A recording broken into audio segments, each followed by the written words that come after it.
Today's top story from the perspective of someone who's there. You are looking live. This just in. Not my beat.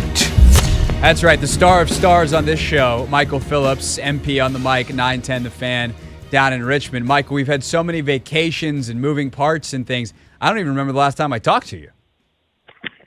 It's been a minute here, that's for sure. But I think that just means we have so much more ground to cover, so much more to discuss, so much more fun to have. So what do you think about them hiring Dan Quinn? No, I'm just kidding. That's too far back in the rewind. You know machine. what? We are still litigating Sam Howell, though. I mean, the more things change. Ooh, yeah, well, I don't know if I'm touching that one today. I do think it is interesting. Here's how I will touch this today, and I will let you respond, and then we'll get into the substance of what I would like to talk about on more pressing news. But it does feel like that random aggregator blog account no one has heard of. And I don't say that to be demeaning to actual people who do work. I mean literally someone who is making something up out of nowhere, tweets a thing, heard reports, saw reports, not I have heard actual information, not I know anything, not I know anyone, just Jeff on the block says that teams are interested in Sam Howell. They put that. People start to retweet it. Enough people retweet it that it gets in the hands of actual media folks who then comment on it. And then it becomes a story that literally got created out of nowhere. And the Sam Howell thing feels like that. I never saw the original report. Was there anyone who actually does reporting that reported this? Nobody does reporting anymore. We, the media, need to do a better job of not falling for the blue check mark brigade because they're very organized. They're very good at what they do. What bothers me more with Sam Howell is the people who are saying give him another year, draft an offensive lineman and build around him. I've seen enough to render a verdict here. I don't think that makes me some sort of crazy, guy who gives up on players too early. You got a chance to get a quarterback at number 2, get a quarterback at number 2. Yeah, or fall in love with J.J. McCarthy, absolutely wreck the Falcons with a fake trade that I saw on Twitter this weekend that somebody made up that was completely and totally fair and not biased at all towards the Commanders, and then and then take him, and also get their first round pick next year and stuff. All right, Michael, here's what I actually want to talk about. The salary cap comes out late in the week last week. It is the biggest single year-over-year increase in the history of the league. 13.6%. The cap is now $255.4 million. The Commanders have more cap space than anyone else. That is still true, but now other teams obviously have different levels of cap space than maybe they thought because of that monumental and historic increase. How does this affect the Commanders, the fact that this increase was so large in a year where they hold the most space? Yeah, my initial gut was negatively, right? More people have space, more people have room to spend, contracts go up. When the NBA did this and made the big one-year leap, it led to arguably some of the worst contracts in American sports over the past couple decades. I don't think that's going to happen here, but it is very clear the cost of doing business here in this year's free agency is going up. You've got teams who, when given any amount of cap space, are going to use it and use it right now to make their team better. There is no next year. My thought on reflecting on that is maybe good in the sense that I don't think these guys are playing for next year's Super Bowl. I don't think these guys are playing to load up their team for next year. It's possible Adam Peters wants to sit on the sidelines for another year and let that cap space roll over, which he's allowed to do. Things stabilize next year. Teams have spent themselves into a hole. I don't know that, it necessarily means you'll be better off next year, but, I don't know that it was ever a given that they were going to spend their whole $85 million or whatever it was in this year's cycle. I think it's always been a possibility. These guys are working off of a 2 or a 3 year time period to spend that money. So let's play that game for a second. Let's say Peters is let's pocket this. They do have to hit the salary floor, so they have to spend some of this, in fact, a lot of it. But, what does that look like compared to an aggressive free agency spring and offseason for the Commanders? Yeah, right. You've got to shore up both in-house and out-of-house. So you probably circle Cam Curl as maybe being your top in-house priority, depending on, I guess, with the Rays, You could maybe open up the discussion of whether or not, the tag is worthwhile for him or a potential road to go down. I don't think they're going to do it, but it's a possibility for sure in a world where everybody's going to make more money than you thought they were. Let's just go crank the dial all the way up, like Chris Jones. You could be the Chris Jones winner. You've got enough money to do that. I think you've got a compelling enough case to make. He could be a star here. It's a defense on the rise under Dan Quinn. I think there's a compelling case to be made that if you wanted him, you could get him, right, going after a player like that. The problem for me is if I'm spending free agent money, I'd really like to spend it on an offensive lineman, and you can correct me if I'm wrong here. I don't know that there's a sure thing can't miss guy out there who you'd want to spend that money on. So you talk about taking care of your Kendall Fullers and taking care of your in-house guys, your Cam Curls, your Kendall Fullers, and kind of hitting the floor, kicking that can down the road a little bit would be my instinct. But that comes from a guy who says, hey, what do you need on offense? You need an offensive line and a tight end. And I just don't know that this is the market to go find those things in. Yeah, no, there is a bit of a mismatch there. There are a couple guys that I think are interesting, but no surefire stars. I actually don't know how much the tackles on the market are an upgrade over Leno and Wiley, for instance. I do think there's a couple of guards. Upgrading at left guard is basically impossible not to do, considering the level of play there. All due respect. But it is the kind of thing where, could you go out and find a left guard? Sure. But I don't think you're breaking the bank. And it becomes this weird year where you wonder, do they spend a lot of money on a piece that could make a rookie quarterback's life easier? I don't know, Michael, a star running back. Do you have any interest in Derrick Henry, Saquon Barkley, or Josh Jacobs? If I've got interest in any of them, it is Derrick Henry for me. And I do think Saquon's a really good back, by the way. I'm not opposed to that, but I think Saquon's probably going to get silly money from somebody. And no matter how much money I have to spend, I'm not in the business of paying silly money for a running back long term. I think Henry's probably going to be the better of the two deals. And I love a guy who can get a tough yard. He's proven himself durable, proven himself in short yardage. I hate how bad this team was at 3rd and 2 at short yardage situations. He's a guy who can take you a long way towards immediately fixing that. I'm not going to close the door on it. I know a lot of people just close the door, period, on paying any running back ever. I keep the door cracked open. If I can get a deal I like, and certainly a shorter term deal that I like, 1 or 2 years, I'm okay with that. Yeah, no, I agree with you. If you can get a stud, professional running back and you're not paying a quarterback, and your goal is to make that guy's life easier, and you have to spend some money, I think there are worse ways to do it. Understanding that you're not doing it because it's a luxury and you're trying to win the Super Bowl. You're trying to develop a young quarterback, and that can make that guy's life easier. However, Michael Phillips, who is our guest, of course, host of MP on the Mic on 910 The Fan in Richmond. However, Michael Phillips, there is an alternate path at quarterback, and I'm not going to say keeping Sam Howell. I'm going to say spending money on a guy like Kirk Cousins. And I realize that is a loaded thing to say in this market because of the past there. But do you have any interest in going the veteran QB route, whether that is a short or long-term investment? Yeah, here's why I don't spend a lot of time thinking about that. Kirk isn't coming here. I just don't think that's something he would enter. I don't even think it has anything to do with how he was treated during his years here. I think he likes it living up near home. I think he likes the idea of winning a Super Bowl before he's done. I think he wants an immediate payoff, immediate gratification team, or a team that can win in the next few years. And this isn't that team, and this isn't that coaching staff. And I just don't think this is the place for him when it's all said and done.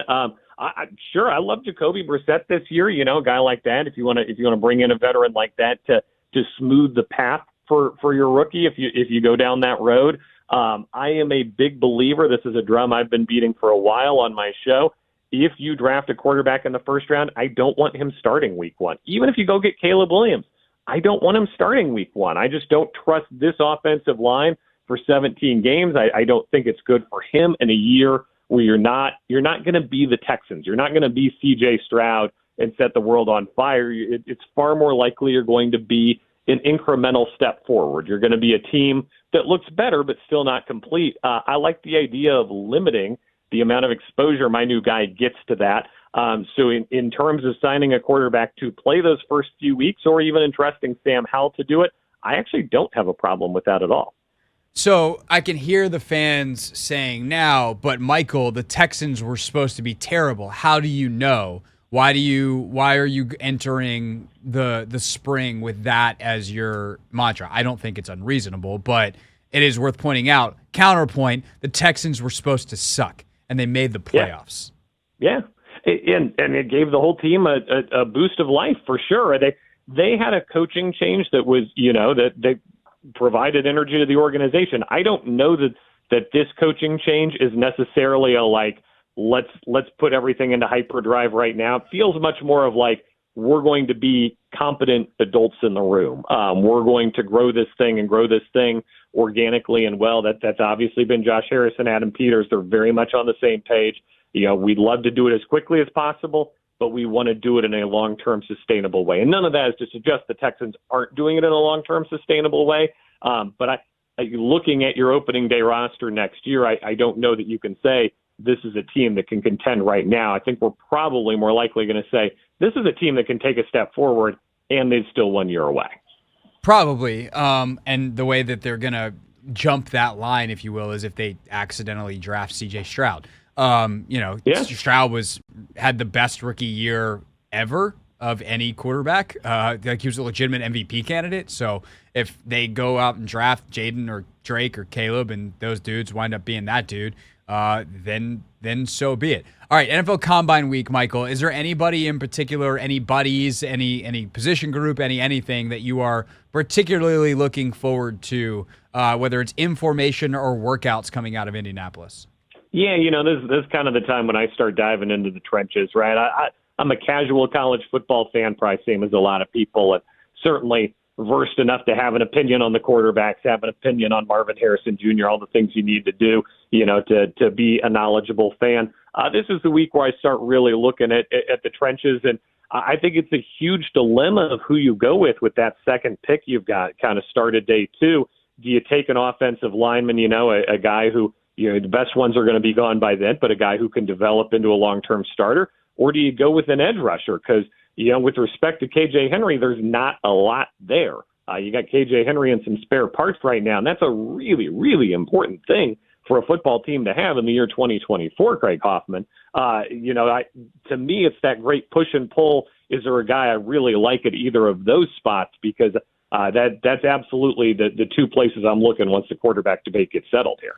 Right. No, I agree with you. And we did our first mock draft a couple weeks ago on Take Command. And, we had Logan is in love with Darius Robinson. He's like, that is the new Commanders football player, the edge from Missouri. So he could certainly be in play there. There's a ton of offensive linemen and I think the thing that's interesting about kind of those two picks at the top of the second round for Washington is there's going to be options for them, and we're going to learn a lot about how this team thinks about personnel and kind of who they want to be, I think, based off of that, because there's going to be a lot of players that are at the positions they need and are kind of equal evaluations but different flavors. And depending on which flavors they pick, I think will tell us a lot more about both these offensive and defensive schemes that right now, Michael, feel very mysterious. It does not feel like they have a plan. Yeah, to kind of riff off of that Kurt Warner had his tweets this weekend where he said, look, it's really hard for me to evaluate these quarterbacks because they're not asked to do NFL things. They're not asked to run NFL routes and concepts and make NFL throws. We'll save that for another day. But, boy, multiply that by 5 on the offensive line. The offensive lines in college just don't resemble NFL offensive lines at all anymore. It's really jarring. And that's why I think a week like this can be so valuable to see them in NFL-style drills, in NFL-style measurements, because for all the advancement in the world of scouting, in the world of, tape and breaking down guys and PFF and all that, at the end of the day, you're probably taking somebody who hasn't done a lot of things you're going to ask him to do on the football field. Which, by the way, makes J.J. McCarthy fascinating because there's not a lot of throws for that guy on film, but there's a lot of NFL throws for that guy on film. And he does pretty well with them. So I don't know, He, to me, is the most interesting guy of the whole week. Like, Bo Nix had a chance, I think, at the Senior Bowl to solidify himself as QB4. If he went out and he just tore up the Senior Bowl and proved, like, yo, this Penix guy's all right, but, like, I'm on a totally different level. My interviews went great. And he didn't. He had a slow start to the week. He played all right by the end of it, but he just didn't rip apart the week in the way that I think a lot of people thought he was capable of. And now that's left the door open because Penix didn't have that great of a week either. For McCarthy to go in the combine, measure in 10 pounds heavier than he played at Michigan to alleviate some of the size concerns, run a 4.5, and just rip footballs all over the field in the throwing drills, and all of a sudden that dude's going to be QB4 by the time, if we talk a Monday from now, I think he's going to be QB4 on most people's list. Yeah, that's a great point for the trade down crowd. Everybody, trade down and get your guy. There's never a guarantee when you trade down that you're going to get your guy. All it takes is one team to fall in love with him up there and do something unexpected. There's always something unexpected on draft night, right? But the guy you want is off the board all of a sudden, and you make a panic pick and you pick Josh Doxson. Sorry, wait, I was having a flashback. Oh, why did you do that to us? That was rude. Rude. But, how far down can you go and still be assured of getting McCarthy? I think the answer is going to be a lot crazier of a number than you think it is. I will, at this point, if you gave me over, under 3.5 quarterbacks in the top 10, I would tell you over. I think that McCarthy winds up in the top 10.